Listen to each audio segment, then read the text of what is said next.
It's always a challenge being the after-lunch speaker. I describe myself basically as a futures architect, and what that means is I'm interested in what the future space looks like, and then what we do in that future space, and most importantly, how we get from where we are now to that space. So what I want to do, if I could, is to echo some of what Richard talked about yesterday morning. And by the way, I must apologise for not being in on all the presentations. I've only seen a few, but I think probably drawing on some of the ideas that I saw from the program that are here. And I really want to talk about the idea of wisdom at the end of the day. I think that, and you will have heard it already, in my view, knowledge is not sufficient. And the knowledge management part for me really is about three things. So this is really what knowledge management, in my view, is all about. The first thing is, it's actually about the patterns that you have in your head, how you think. The second thing it's about is the kind of whole system, your consciousness, your ethos, and this is very much what Richard was talking about. And finally, it will be about your understanding of the system that you're in. And what I'm going to argue is, as Richard did yesterday, but I'm not as clever as him, I use much simpler words, that in fact that the systems that we're in are changing in front of our eyes, and that you as knowledge managers have got a critical role in assisting the transformation. And I want to make 3 points, if I could, just very quickly. The first thing is, I don't think you can manage knowledge of any kind unless you understand the system that either you're in or that in fact is about to happen. The second point I want to make, and by the way I am a historian by trade, is that useful knowledge changes when the system changes. And the third thing that I wanted to make a point about is that the way we think, and that consciousness and the stories, and I know you've heard about stories, are the things that in fact frame the way we behave and the choices that we make. Let's step back on. So what this thing about understanding systems, I'm going to argue that in fact a system can only do what it's designed to do, and when you look at the system that you're in right now, it's not sufficient. It's not sufficient to in fact meet the challenges that are there. And when I look at this particular thing, I see a number of things happening at the same time. The first thing is our current system always puts the economy first and puts the ecology second. Ask anybody who lives in the Murray River community what I'm talking about and they'll explain it to you. The second thing that it does is, in fact, our current systems are built in a very mechanistic, siloed, I've heard that word a few times, efficiency and scale mindset.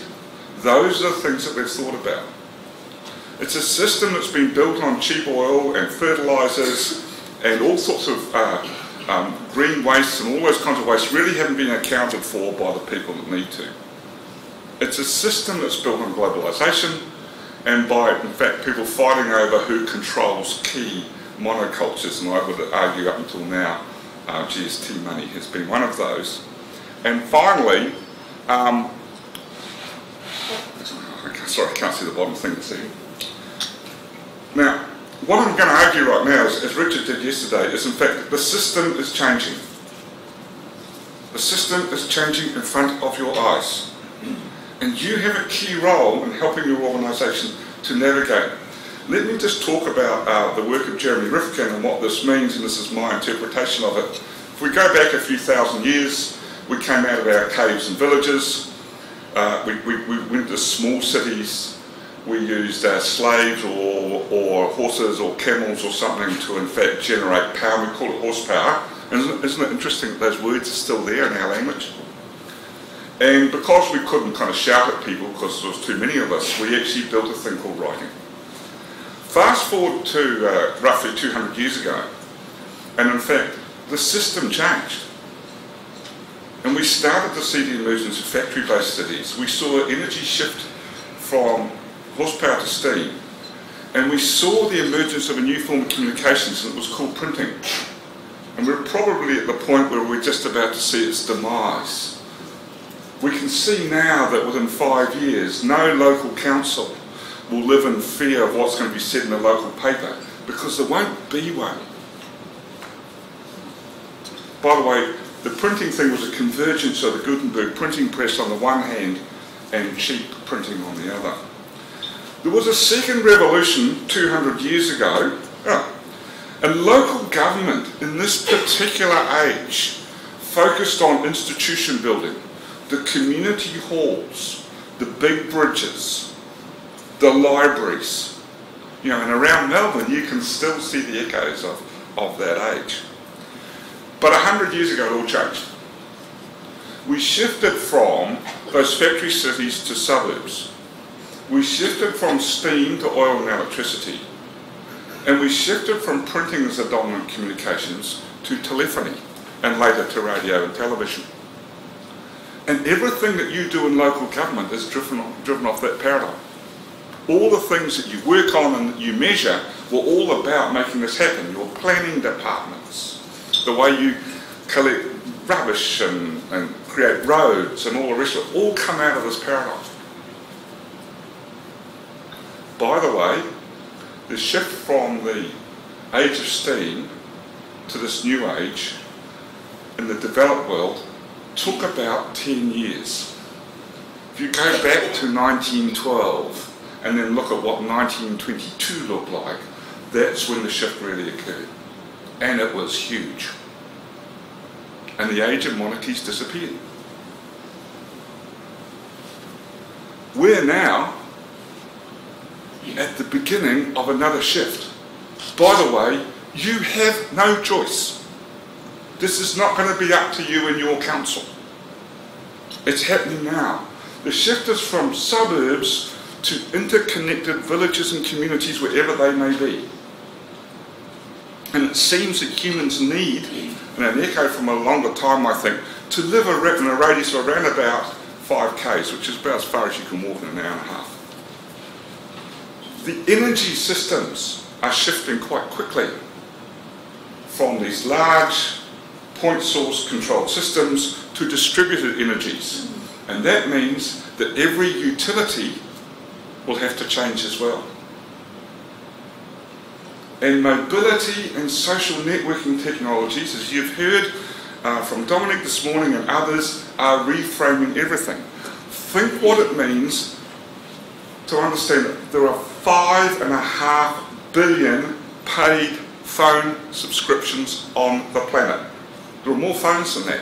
5.5 billion. We are seeing a level of human connectedness that no one has ever been able to imagine before. And we've yet to develop the organisations and the responses that are appropriate. This shift means, I think, that like 100 years ago, your communities, your organisations are faced with a fundamental decision. Are you going to spend all your time propping up what has been, or are you going to be part of this new world? And that's what I call a design decision. So, knowledge managers, in your heads, what's the design decision that you're making? What are you trying to build here? What's worth working for?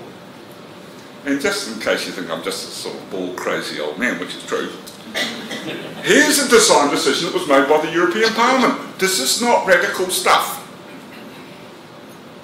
This is not radical.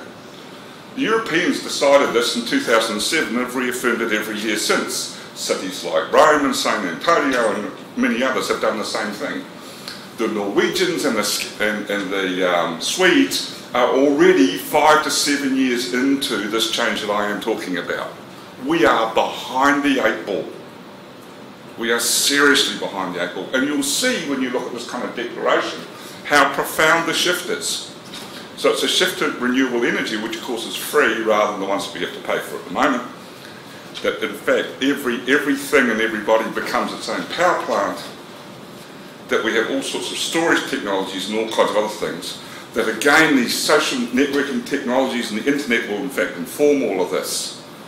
And we will see, and finally, thank God, the demise of the combustion engine. So that's the design decision. So what I've said to you so far is two things. Firstly, try and understand the system that you're in, and secondly, think about what you're trying to design. Organisations, I'm going to argue, in fact, will change, just need to keep an eye on my time, will change in the same way because, in fact, just as printing shifted the way organisations were, just as new television and telephony shaped organisations and shaped our cities, so too these new technologies will change it. And what you start to see is, in fact, that the world of organisations of the future is totally different than the ones that you've got now. They are too expensive, too cumbersome, use too many resources and produce too little value. Let me give you a for instance. Tenders. Tenders for anything. You know, you put out a tender, and let's just assume that you really don't have a preferred tender in the first place. I think the laughter actually says it all. There are then people all over the place who then earnestly spend days and days and days filling in your enormous tender requirements. Pages and pages and pages. Then you employ someone, hopefully to read all these tenders because you must be fair and equitable. Why? It's not good governance. Why don't you say to people, look, put in 3 pages, and by the way, if we think you're the most appropriate, then you can put a full tender in. Why do you create all that waste? For what? Now, I could talk about thousands of processes like that. These networked organisations will be designed in the same way that the internet is designed. So it will be about common standards. These are things that you understand. Authority will follow value. Entry points are free, and so on and so forth. But the language, as you heard from Richard Hames yesterday, changes. This is why he kept talking about ecologies. Because in this world, this is how it makes sense. In this model of decision making that we've had up until now, you know, I have a problem, I have an opportunity, I design a solution, I implement it, and if I believe in learning and Peter and all that good stuff, then we see how we go. That's not going to get you to the world I'm talking about. It's not sufficient. It won't break you out of the patterns. It's not enough for the conversation. What Richard and I have been working on is in fact what we call transformational frameworks. And it starts like this. You start by saying to people, where are the limits in your current way of thinking? And then you say, by the way, we have to include a few triggers, and watch my lips. Governments have no money. Governments have no money. And I can't see any scenario in the next 10 years where they're actually going to have any.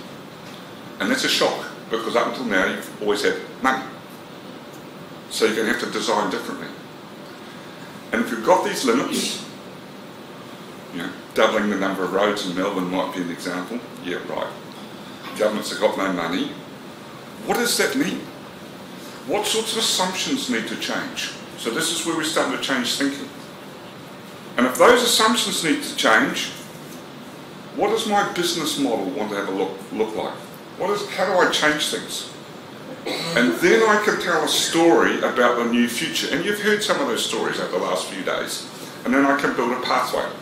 I'll give you an example very quickly of a story I read a couple of days ago. This is a story that comes out of the United States. A Stanford professor put his 10-week course online.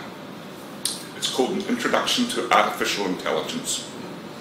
130,000 people globally signed up. Can you imagine, even if you charge them sort of like $300 each, how much money he's just made? He then created a system inside the course where in fact students started posing questions and answering them, and using likes and dislikes, the best answers went to the top of the tree and the whole thing.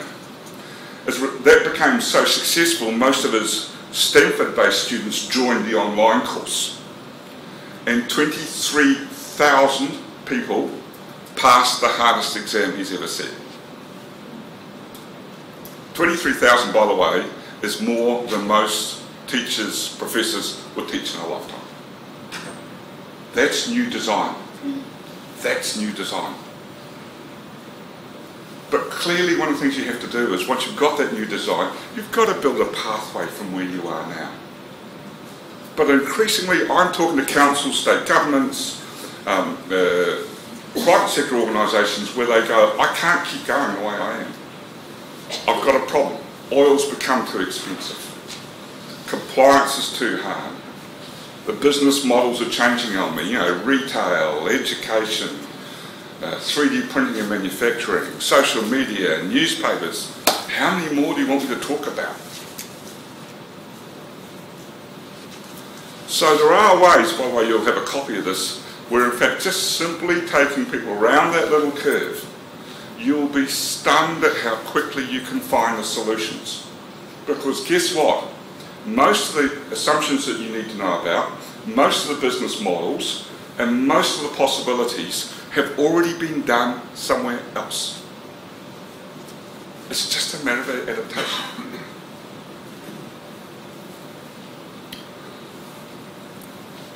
One of the things that happens, we've got an outbreak of it. Anybody here from Queensland? Oh, how come you're allowed to travel? You're obviously not in the public sector. One of the things that we've had this myth inside government, which says that economies of scale work. Well, guess what?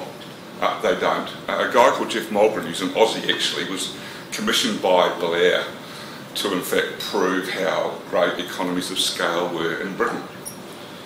And so they commenced this large report, lots of consultants. They found no examples where economies of scale worked. Not one.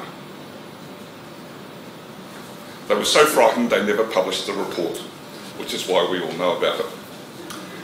One of the things that the myth of economies of scale has done, again, we see it in our knowledge management things, we've got these economies of scale, so this is a design issue, is that what it does is it takes you away from system cost to unit cost. And because you're now managing unit cost, not system cost, you have to have managers to manage the whole thing. We're starting to see, in fact, that you can use all of these media technologies to create distributed systems. You don't need a centralised phone system now. For about $50, I can find someone who will put a system into your organisation, which will mean the phones just keep ringing all around the organisation until someone answers them. Oh, that means everybody in the organisation needs to know what everything's about, but hey, that could happen too. And in fact, what we start to see is, in fact, that when you create these kind of specialist services, that the costs get shifted away from the organisation to the person that's doing them. And if any of you have ever tried to talk to Telstra or a bank or an IT company about your problem, you understand exactly what I am talking about. It normally takes you a day and a half to get to the expert that might or might not know about it. Rather, what we have to do is build our systems from what's called economies of flow. And what that means is you start at the client, customer, community level and you design backwards. And there's a couple of things that happen when you do that. The first thing is, because you've got to design backwards, you become acutely obvious about where all the wastes are. So you make sure that you don't create those.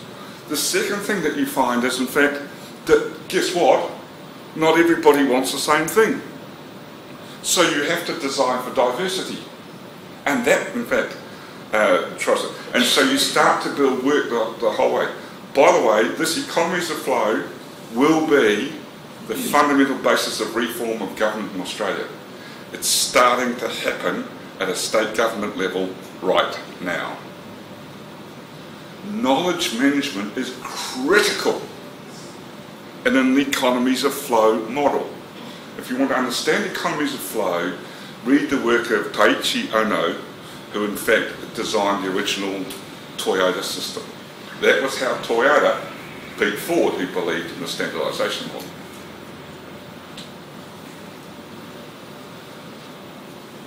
So what I've said so far is in fact that we're shifting from this large, cumbersome, mechanistic society which converts resources to value very poorly to this new distributed society, and clearly the technologies that in fact will enable us are here right now. I've talked about the mobility, we've talked about cloud. The two that bandwidth is obvious, but the one I think that we haven't paid enough attention to is the convergence of geospatial with traditional information systems.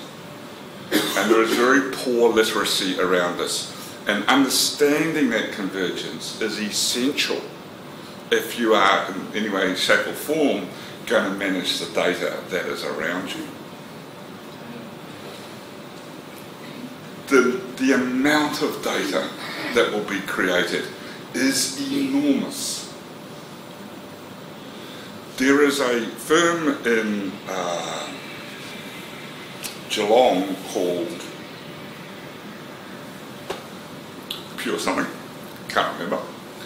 But they, for $50,000, they will give you a device that you can literally attach to your vehicle, and when you drive your vehicle anywhere, it will 3D map to a high level of accuracy everything that drives past.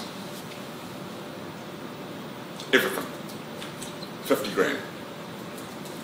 The amount of data that's coming off vehicles like that is huge. One of the things that you're going to have to somehow do inside your councils is to say to your councils, if we have no management systems, if we have no design, we will drown in data. I bet you, I'll take this bet with anybody, that since 1995, the number of people managing information inside your organisation, whatever you call them, has gone up. And the number of people delivering value has gone down. I can show you a hospital where clinicians spent 96% of their time managing information. If a policeman in fact drags one of you gentlemen out because of a domestic assault, they're actually tied up in an office for 2 days, filling out paperwork. You know, we are not going to be able to cope with the level of information unless we do something serious. So what does this all mean for you? Well, I think that what you've heard over the last few days, in fact, is that there is the potential and the opportunity, and in fact the imperative, to totally reinvent every part of local government so it's relevant for this world. You know, at one point, and this is by the way, I've used this slide before, it comes off some very good work that was done out of the Rockefeller Institute. We're starting to see a world now where people are going to rely on their devices to work out where they are, not their inbuilt navigation systems or their eyes. And they're going to expect that you help them with that. We know, and you would have heard from Don this morning, that in fact we can use crowdsourcing for all kinds of things. And seeing the young people turning up in Brisbane to help people during the floods, or the student armies in Christchurch to move unbelievable amounts of mud, is a really good example of how people are using crowdsourcing to in fact deliver public services. And the third thing, of course, is with this combination of spatial and things, everything will be tracked.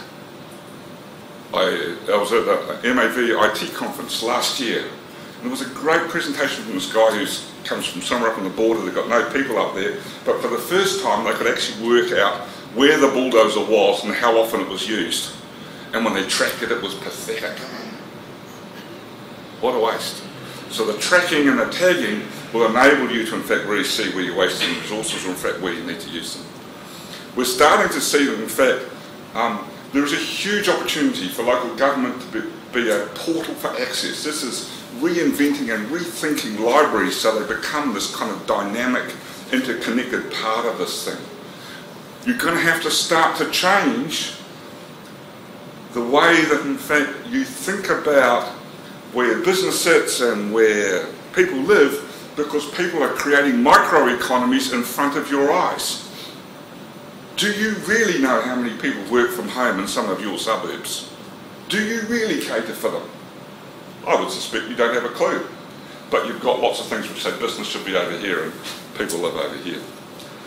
And we're going to start to see, in fact, the development of what we call symbiotic webs. This is ecologies of activity, where in fact one kind of business feeds, if you like, off another kind of business. I've just been working on one in New Zealand, a place called Kawarau, and I'll give you two instances here. One of the things that this particular group of companies had was they used geothermal power to power these big plants, and that's great because it's cheap. But the problem is that there is actually silicon in this geothermal steam, so they've got to re-inject a whole lot. But then we found out you can actually mine the steam. So now they've got a new business called mining steam for silicon and about 5 other things. And then the power plants went, well, you know, we've got terrible problems, we've got all this hot water and we've got all this heat coming off it, and you know, the EPA is killing us. Guess what? They've now got some huge hothouses being built to actually take that heat and that warm water to grow stuff. And what's the most expensive thing in a hothouse operation? Heat. So you can start to see, when you think about things as an ecology, you can radically change the way things work. And this is so different. The World Economic Forum see this kind of cooperation as the basis of the future of competition. The World Economic Forum have said that really clear. In your design and planning, it's about making sure that when you do design things, they're going to be resilient for extreme weather events, and boy are they coming. And because, in fact, things are changing so fast, you're going to have to make sure that whatever you build is adaptable. I'm not so sure that building something that lasts 150 years is a really clever idea at the moment. Cloud-based sharing we've talked about, virtual real-time modelling we've talked about. And finally, there's a whole lot of things around governance.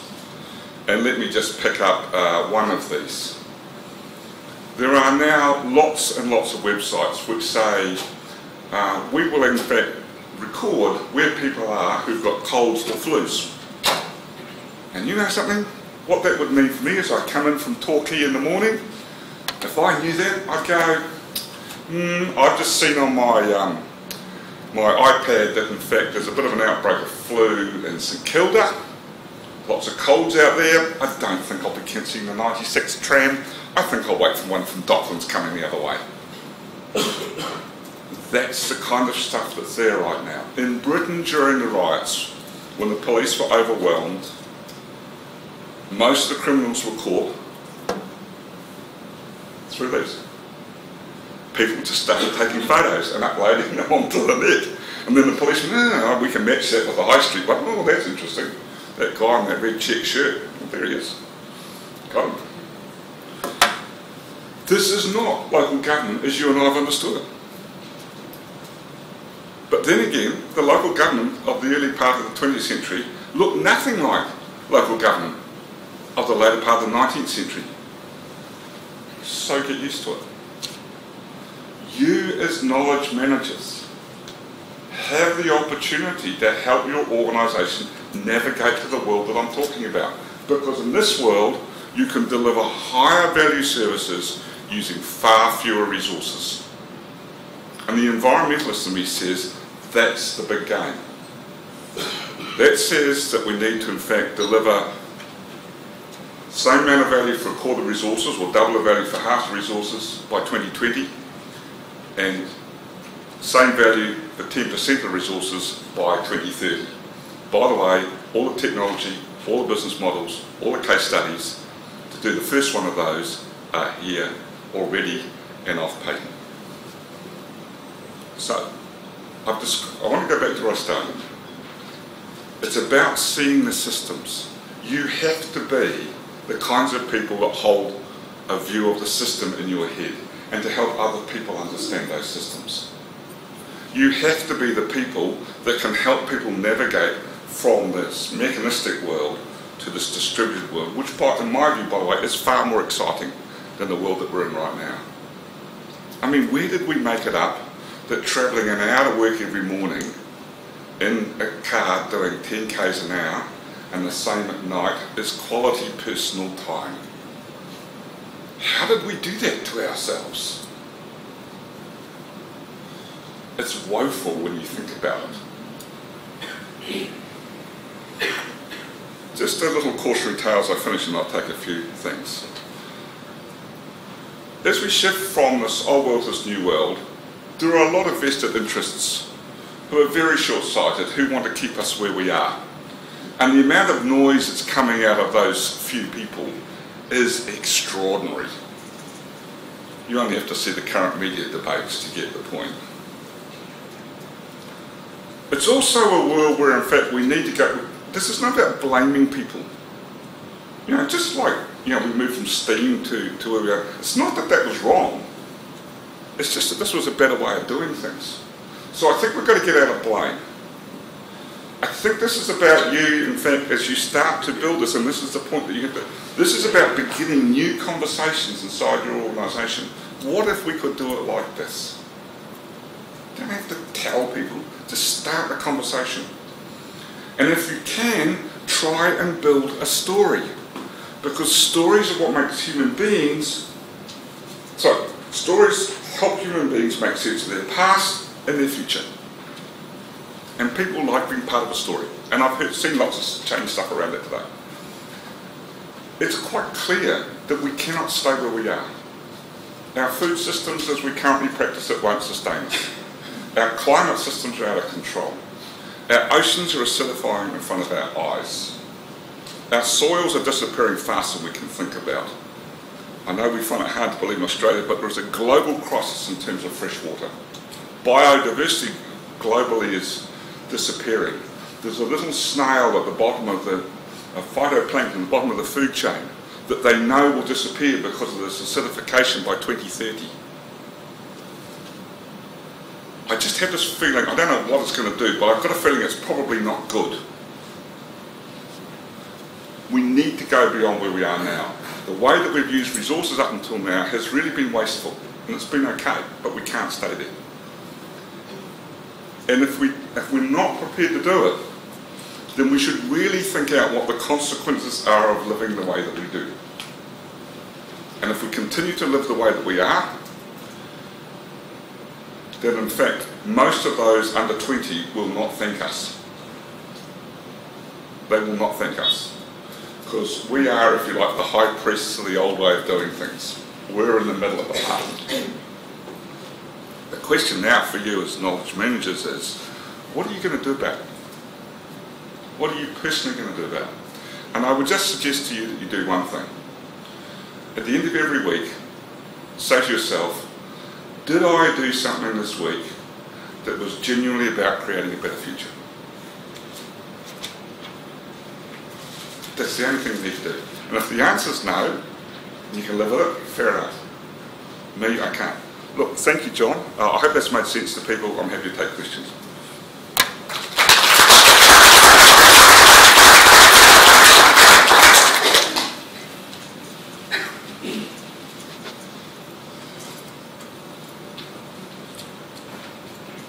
Okay, have any quick questions for Mike? Chris for tonight? Yes. Sorry.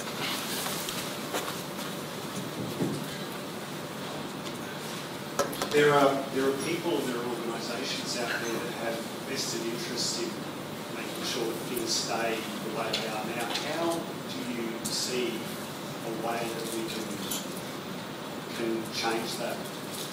Look, thanks for it. I think what I've been starting to do with people and finding it quite is to start to talk about the limits of the current way of doing things. If the logistics task is going to double in Melbourne, well, where's double the amount of available infrastructure going to come from?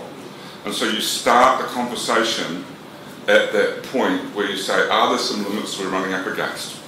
And those limits are pretty obvious. We're not in an age of cheap oil anymore, or cheap energy for that matter. Let's not even argue about peak oil, just say it's not going to be cheap. The climate stuff, you can use that if it's available to you.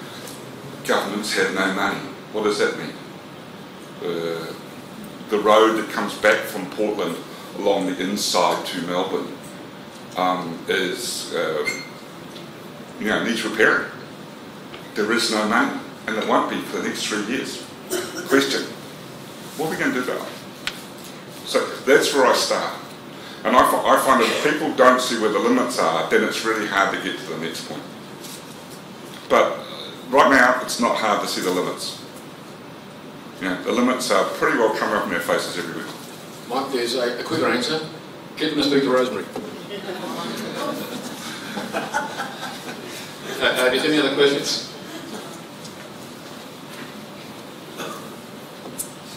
At the same time as you talk about the limits on government, the expectations of our community are going through the roof. Absolutely. And so you've got rising expectation, and with due respect, very, very poor systems for delivering value for the amount of resources that you've got. So the question is, if the expectations are going up, think about my story about the man with the introduction to artificial intelligence. The answer is not to put on more tutors. The answer is to think of a totally different way of doing things. And I know that over the last 2 days, you've been given some keys to some of these things. This is a fantastic thing that the technologies now do allow us to deliver way beyond the expectations that people have got. But we can't do it in the same old ways. The trouble is our political masters are driven by those expectations. Well, yeah, and the political masters are reasonably badly frightened at the moment because, as I say, the options that have been available to them up until now are kind of disappearing in front of their eyes. You know, their communities are less able to afford the increases in rates. The governments are less able to fund the kinds of programs which are there right now. You know, where I come from in Geelong, you know, I mean, I know in 10 years, God help them, there'll be no Ford, no Alcoa, no big Celtic thing. Now is the time to think about the next generation of industry, which will look totally different from current industry. But it's really, but you're right. You know, now's the time to think about how do you get those conversations going. How do you build that? How do you build that virus? Okay, can we please thank Mike Mcallum?